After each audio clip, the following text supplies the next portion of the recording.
అందరికీ నమస్కారం అండి. ఈరోజు చెప్పే కథ పేరు పెళ్లి చూపులు. కథను రచించిన వారు పరిమళ కళ్యాణ్ గారు. ఇంకా కథలోకి వెళితే అనుకోకుండా ఖాయమయ్యాయి ఈ పెళ్లి చూపులు. మంచి అబ్బాయి, హైదరాబాద్లో ఉద్యోగం, 1,00,000 రూపాయల దాకా జీతం వస్తుందంట. రేపు రమ్మంటే ఈరోజే వస్తానన్నారు.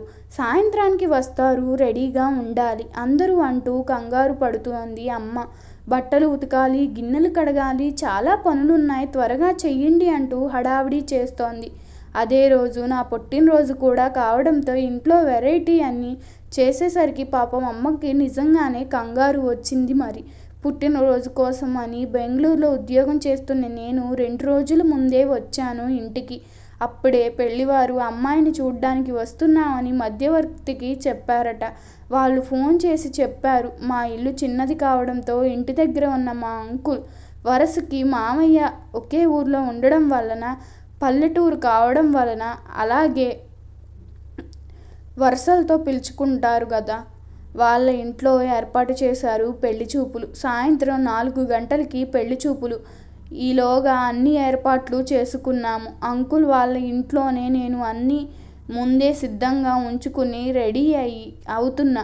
అనుకున్న టైంకి రానే వచ్చారు వాళ్ళు. అన్నట్టు చెప్పటం మర్చిపోయాను, మా ఫోటోలు పంపుకోలేదు. జాతకం పడింది అని తెలిసి డైరెక్ట్గా పెళ్లి చూపులకి వచ్చేస్తామని అబ్బాయి వాళ్ళు చెప్పారు కాబట్టి నాకు తెలియదు, నన్ను తాను చూడలేదు. మెరూన్ రంగు చీర కట్టుకుని ఉన్నా. వాళ్ళు ఎప్పుడు రమ్మంటే అప్పుడు వెళ్ళాలి అని రూమ్లోనే ఉన్నా. మా చెల్లి వాళ్ళని ఈ కార్యక్రమాన్ని దూరంగా ఉంచారు.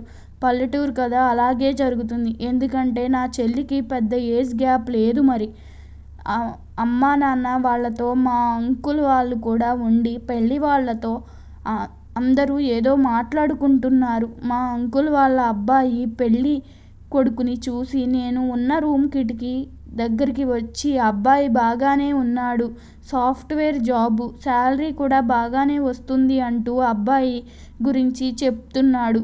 ఒక్కొక్కటి మళ్ళీ వచ్చి అబ్బాయి చెవికి రింగ్ పెట్టుకున్నాడు అని, ఒకసారి అబ్బాయి రోలెక్స్ వాచ్ అని, ఒకసారి ఐఫోన్ ఉందని, ఒకసారి ఒక్కొక్కటి చెప్తున్నాడు. టైం అవుతోంది, అమ్మాయిని తీసుకురండి అని అన్నారు. మా ఆంటీ, పెద్దమ్మ కలిసి నన్ను తీసుకొచ్చి హాల్లో కూర్చోబెట్టారు. వాళ్ళు ఎదురుగా సినిమాలో లాగా చాప మీద కాకుండా చైర్లోనే కూర్చోమన్నారు నన్ను కూడా. Pink colour checks shirt, blue జీన్స్లో ఉన్నాడు అబ్బాయి. బాగానే ఉన్నాడు అనుకున్నాను. నా పేరు, చదువు, ఉద్యోగం అన్నీ అడిగి తెలుసుకున్నారు. నేనే చెప్పాను వినయంగా. కొంచెం సేపు మాట్లాడిన తరువాత ఇద్దరూ ఏమైనా మాట్లాడుకోవాలి అంటే మాట్లాడుకోవచ్చని మేడ మీదకి పంపించారు. మా అంకుల్ వాళ్ళ అబ్బాయి వచ్చి మేడ మీద కుర్చీలు వేసి మమ్మల్ని కూర్చోమని మాట్లాడుకోమని వెళ్ళాడు. ఇద్దరం మాట్లాడుకుంటున్నాం ఏవో. నేను ఇల్లు తీసుకుని ఉంటాను, వంట చేసుకుంటాను, ఫ్రెండ్స్తో రూమ్లో ఉండడం ఇష్టం లేదు, ఒక్కడ్నే ఉంటాను అని చెప్తున్నారు తాను. నేనేమో హాస్టల్లో ఉంటా, వంట నాకు రాదు, చిన్నప్పుడు చేసేదాన్ని, మర్చిపోయాను, ఇప్పుడు మళ్ళీ నేర్చుకోవాలి అని చెప్పాను. మాటల్లో కొంచెం ఇద్దరి అలవాట్లు ఒక్కటే అని మాటల్లో తెలిసింది. ఇద్దరికీ దైవభక్తి బాగానే ఉంది. పూజలు బాగా కాకపోయినా ఏదో చేస్తానులేండి అన్నాను నేను. కానీ వాళ్ళకి నేను ఉద్యోగం చేయడం ఇష్టం లేదు అని చెప్పారు. నేను చెయ్యాలి అనుకుంటే నా ఇష్టం మీద చెయ్యొచ్చు అని కూడా చెప్పారు. నా భావాలకి విలువ ఇస్తున్నారని చాలా సంతోషించాను. అలా మాట్లాడుతూ ఉండగానే చినుకులు మొదలయ్యాయి. కొద్దిగా చినుకులలో తడుస్తూనే మాట్లాడుకున్నాము. మళ్ళీ నేనే అడిగాను, ఇంతకీ మీ పేరు ఏంటి అని. అప్పుడు చెప్పాడు తన పేరు. తనే అన్నారు నవ్వుతూ, పెళ్లి చూపుల్లో ఎవరైనా అమ్మాయిని అడుగుతారు నీ పేరు ఏంటని. తమరు ఏమో వెరైటీగా నన్ను అడుగుతున్నారు అంటే పేరు కూడా తెలియకుండానే పెళ్లి చూపులకి రెడీ అయ్యారా అని అడిగాడు. అయ్యో అదేం లేదండి, ఏదో చెప్పారండి అమ్మవాళ్ళు, నేనే మర్చిపోయాను అన్నాను నేను కొంచెం వినయం ఎక్కువ కనబరుస్తూ. నా పుట్టినరోజు అని చెబుదామనుకున్నా, కానీ చెప్పలేదు. ఈలోపే చినుకులు పెద్దవి అవడంతో కిందికి పిలిచేశారు మమ్మల్ని. అలా అయిపోయింది మా పెళ్లి చూపులు.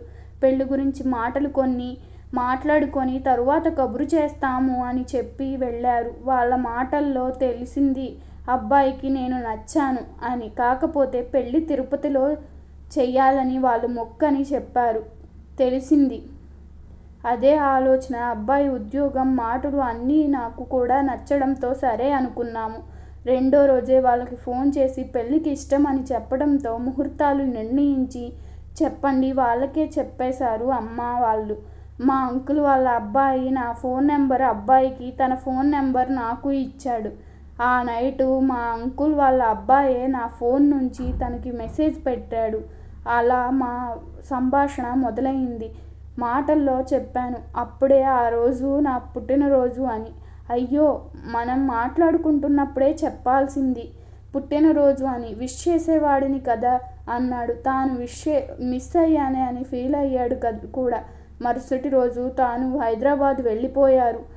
ఆ 2 రోజుల్లో నేను బెంగళూరు వెళ్ళిపోతాను అనగా అమ్మ వాళ్ళు అబ్బాయి వాళ్ళ ఇంటిలో వెళ్ళి మాట్లాడడం, మా పెళ్ళి ఖాయం చేసుకోవడం, ముహూర్తాలు ఇప్పుడే లేకపోవడంతో 3 నెలల తరువాత నిశ్చితార్థం నిర్ణయించడం అన్నీ జరిగిపోయాయి. ఈలోగా నేను బెంగళూరులో జాబ్కి వెళ్ళిపోవడం, మళ్ళీ మేము ఫోన్లో మాట్లాడుకోవడం అన్నీ క్యాజువల్గా జరిగిపోయాయి. పెళ్ళి ముహూర్తం నిర్ణయించారు. ఎంగేజ్మెంట్కి ముందు నేను బెంగళూరులో నుంచి జాబ్కి రిజైన్ చేసి వచ్చేశాను. పెళ్లి పనులు చాలా ఉండడంతో ఇంట్లో ఉండి ఆ పనుల్లో బిజీ అయిపోయాం అందరం.